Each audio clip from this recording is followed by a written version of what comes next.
ఇప్పుడున్న రీసెంట్ జనరేషన్లో లవ్లో ఫెయిల్ అయ్యి డిప్రెషన్కి వెళ్ళి చాలా ఫీల్ అయిన వాళ్ళు చాలామంది ఉన్నారు. దాని నుంచి బయటికి రావాలి అంటే ఏం చేయాలి? ఫస్ట్లీ సోలోగా ఉండడం మానేసేయండి.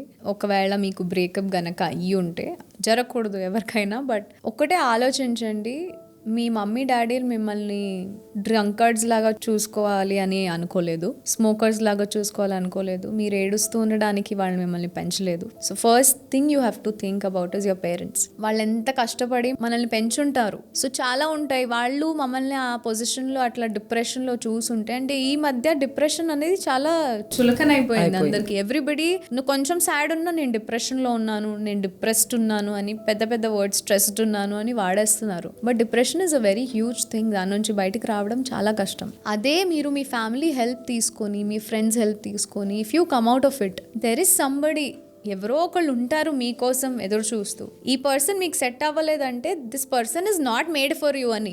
So leave it. I know it's difficult. చెప్పడం చాలా ఈజీ, చేయడం చాలా కష్టం. బట్ ట్రై చేసి చూడండి. Change your habits. First thing, మీరు ఒక రిలేషన్లో వెళ్తున్నారంటే ఫ్యామిలీస్ని ఇన్వాల్వ్ చేయండి.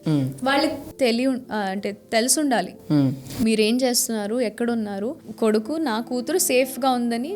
ఎవరైనా ఇంట్లో వెళ్ళినా యూ షుడ్ నో. ఫ్యామిలీస్కి తెలియాలి. Just take care of your self.